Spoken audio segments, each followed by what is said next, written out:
Establishing marketing goals is critical to the success of your YouTube marketing. Countless entrepreneurs and businesses have set up a YouTube presence, made a few posts, and then let it sit untouched for months or even years. This is usually due to a lack or an absence of goals.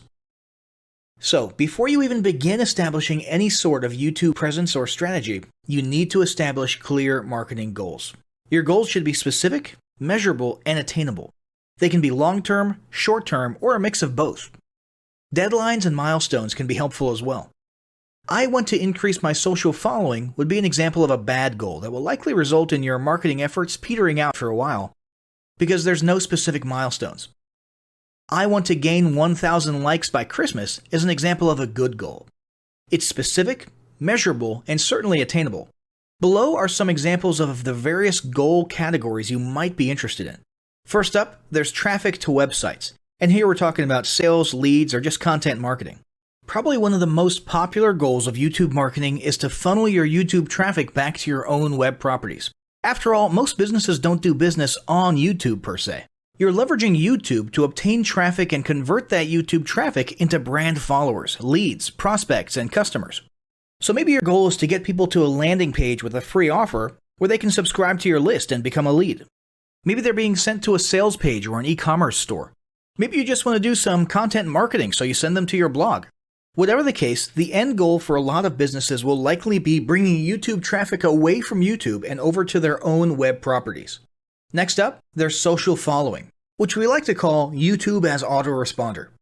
In this goal category, your aim is to build a large number of followers, and the reason we also refer to this as YouTube as autoresponder is because the main sought-after benefit here is to increase the number of people who will see your uploads in their feeds.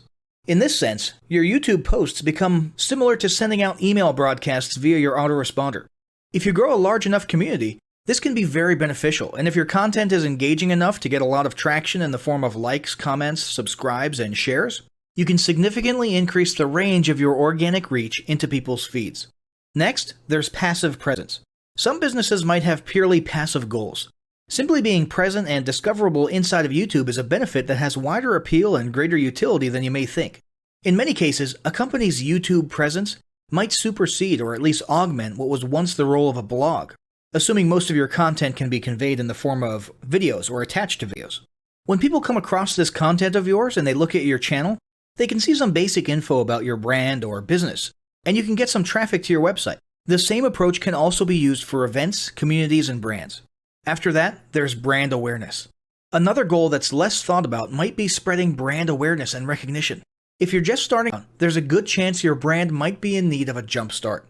If nobody's ever heard of you, a great way to increase recognition is to simply create and share unique, helpful, or entertaining content and get your name, logo, and overall brand identity in front of as many people as possible as many times as possible. If this is your goal, you want to avoid being salesy in the beginning. Ensure you're focused almost entirely on posting helpful, relevant, or entertaining videos. After that, there's expanding existing audiences. If you've already got an audience, your goal might be to make it bigger. This can be done via several social marketing methods. Sharing viral content, either curated or created yourself, can lead to a huge increase in your YouTube audience. Although creating your own viral content like that can be great, if you don't have the time or means to do so, you can simply leverage existing content that's already been proven to be viral by curating or resharing it with your own comments or angle added to it. Obviously, you don't want to actually steal and re-upload someone else's video. We're talking about doing a little video review or commentary about a content piece, preferably linking to the original content piece, and adding your 2 cents. Also, a few humorous videos can't hurt either. Other ways to expand existing audiences can include contests, sweepstakes, and gamification. Assuming your offers or prizes are compelling enough, incentivized sharing, liking, and subscribing can be very effective. Just ensure your methods are permitted by YouTube's terms of service. Enhancing or repairing public relations. Do you want to set your company apart in the public eye? Do you want to associate your brand with feelings of goodwill and community involvement? Was your business recently involved in a controversial incident that requires damage control? It doesn't take a humiliating public catastrophe to make PR enhancement a good idea. This is a goal that any business can engage in. Non-sales related campaigns can include videos that foster positive values and goodwill, or even involvement in social movements, or noble causes. On the social movement side of things, be careful not to alienate half your prospects, though. Did your business recently donate to a charity, build a school in a third world country, serve food at a local pantry? These are all great things to post about. If not, then they don't necessarily need to be about things that you and your business participated in specifically. They can be content about general things, like a heartwarming video about helping the poor or caring for the elderly. Special holidays like Christmas, Thanksgiving, or Mother's Day also present opportunities to leverage emotions, foster goodwill, and enhance your PR. Next, there's market research. A hugely beneficial goal of YouTube marketing is market research. If you're just starting your business or going down a new path, YouTube can be an excellent place to learn more about your audience and your market. This can be done in a structured way with things like mentioning surveys and questionnaires at the end of your videos and linking to them in the description, or in a less structured way by simply engaging with your audience, commenting, asking questions, and so on. Also, lurking or conversing in YouTube channels or the comments of videos related to your industry can teach you a ton about what your customers want and who they are. Beyond that, you can monitor your competitors' accounts and posts to see what their customers like and what they're complaining about, so you can adjust your business accordingly.